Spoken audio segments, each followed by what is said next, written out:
संख्या में हमारे भाई मेरे प्यार करने वाले आए हैं। ये कौन दुश्मन है जो मुझे ठेला से मारा है? इतने भीड़ में इतने चाहने वाले आए हैं, ये कौन मेरा दुश्मन आया है? हमारे अंदर अगर पावर है ना तो सामने आके दिखा दे कि मेरा मारा कौन है। झूठ की बात मत करो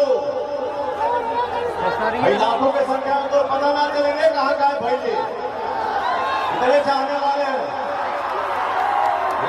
देखिए, बीते रात पवन सिंह का एक स्टेज शो हो रहा था जो कि बलिया में आयोजित किया जा रहा था। और उस स्टेज शो के दौरान दोस्तों पवन सिंह के ऊपर एक लड़का के द्वारा पत्थर फेंक करके मारा जाता है, जो कि बहुत ही गलत काम किया गया है। उस लड़के के द्वारा बहुत ही नीच हरकत का काम किया है उस लड़के ने। आखिरकार मुझे जहां तक उम्मीद है पवन सिंह का फैन इस प्रकार का काम कर ही नहीं सकते हैं, तो किस स्टार का फैंस इस प्रकार का काम किया है आप लोग को बहुत अच्छे तरीके से पता है। और दोस्तों ये जो भी काम किया है बहुत ही गलत काम किया है और पवन सिंह इस हरकत से बहुत ज्यादा गुस्सा हो जाते हैं। और पवन सिंह ये भी बोलते हैं कि जो भी मेरा दुश्मन यहाँ पे आया हुआ है वो सामने आकर के वार करो, तब तुम्हें पता चल जाएगा, क्योंकि यहाँ पे मेरा लाखों फैंस है और ये फैंस ही तुम्हें समझा देंगे। इस प्रकार से पवन सिंह बोलते हैं। आखिरकार दोस्तों किसी कलाकार के ऊपर पत्थर फेंकना क्या सही बात है? आप लोग कमेंट में जरूर बताइएगा। और किसने फेंका है आपको तो पता ही होगा, तो आपको भी इंतजार करना है। उसके कलाकार का स्टेज शो होने दीजिए, उसमें आप लोग जूता फेंक करके जरूर से मारिएगा। तो बस आज की इस वीडियो में इतना ही, मिलते हैं किसी नए वीडियो के साथ में दोस्तों।